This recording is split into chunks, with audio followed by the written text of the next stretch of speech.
जो कुछ उन्होंने आज किया है वो राजनीतिक दृष्टि से उच्छृंखलता, उद्दंडता और अराजकता का एक भोंडा प्रदर्शन है। जो आम आदमी पार्टी का नेचुरल कैरेक्टर है कि हमेशा अराजकता पैदा करना, और इसी कारण माननीय प्रधानमंत्री जी ने इन्हें आपदा कहा है। केजरीवाल जी भारत के एकमात्र पूर्व मुख्यमंत्री हैं जिन्होंने खुद खड़े होकर बिजली की तारें काटी थी।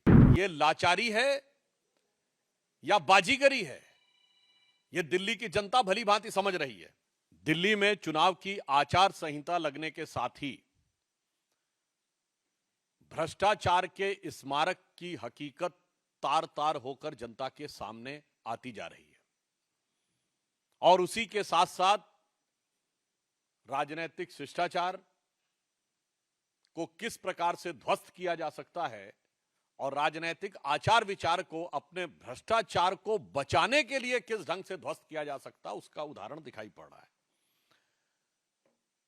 आज जिस प्रकार के घटनाक्रम और जिस प्रकार का भोंडा प्रदर्शन आम आदमी पार्टी के नेता सदन संसद में और एक मंत्री यानी नेता सदन श्री संजय सिंह और मंत्री श्री सौरभ भारद्वाज के द्वारा हुआ, वो जितना भी प्रयास कर लें, परंतु शीश महल जो केजरीवाल जी की विलासिता का स्मारक है और इट इज द म्यूजियम, इसे अब वो बचा नहीं सकते।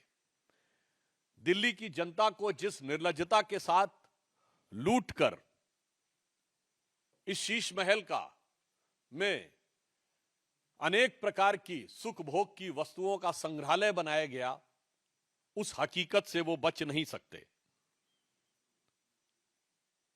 और इसी से बचने के लिए जो कुछ उन्होंने आज किया है वो राजनीतिक दृष्टि से उच्छृंखलता, उद्दंडता और अराजकता का एक भोंडा प्रदर्शन है, जो आम आदमी पार्टी के नेचुरल कैरेक्टरिस्टिक, स्वाभाविक प्रवृत्ति के अनुरूप है। इस विषय का तकनीकी पक्ष भी बताएंगे, मगर उससे पहले मैं बताना चाहता हूं, यह आम आदमी पार्टी का नेचुरल कैरेक्टर है कि हमेशा अराजकता पैदा करना, और इसी कारण माननीय प्रधानमंत्री जी ने इन्हें आपदा कहा है। मैं सिर्फ स्मरण कराना चाहता हूं, अक्टूबर 2012 में केजरीवाल जी भारत के एकमात्र पूर्व मुख्यमंत्री हैं जिन्होंने खुद खड़े होकर बिजली की तारें काटी थी। यह इनकी अराजक प्रवृत्ति का उदाहरण था। 2014 में गणतंत्र दिवस परेड पे बड़े से बड़े दौर में, आपातकाल के दौर में भी हम लोगों ने स्वतंत्रता दिवस और गणतंत्र दिवस पे कोई प्रदर्शन नहीं किया था। इन्होंने न सिर्फ धरना प्रदर्शन किया बल्कि धमकी दी थी कि राजपथ को प्रदर्शनकारियों से भर देंगे।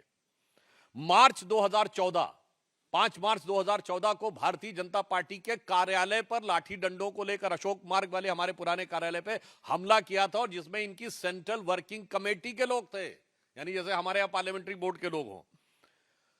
19 फरवरी 2018 को मुख्यमंत्री आवास के अंदर चीफ सेक्रेटरी के साथ भौतिक हिंसा, फिजिकल मारपीट की गई, पिटाई का आरोप, और 13 मई 2024 को अपनी ही पार्टी की सांसद स्वाति मालीवाल के साथ मारपीट, और आज 8 जनवरी 2025 को जबरन मुख्यमंत्री आवास पे पीडब्ल्यूडी मिनिस्टर कह रहा है। मैं उनसे पूछना चाहता हूं, अगर आपकी बातों में रत्ती भर भी सच्चाई थी तो आज चुनाव आचार संहिता लगने की इंतजार क्यों कर रहे थे आप?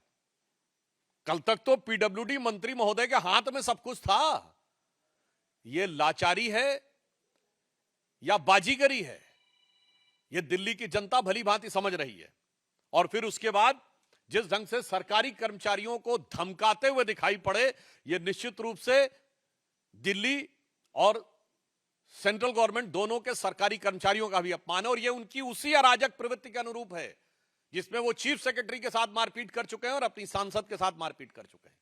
तो इसलिए हम बहुत स्पष्ट शब्दों में कहना चाहते हैं कि आज जो कुछ भी आम आदमी पार्टी ने किया है, यह इनकी उच्छृंखल, उद्दंड और अराजक प्रवृत्ति का सीधा साधा उदाहरण है।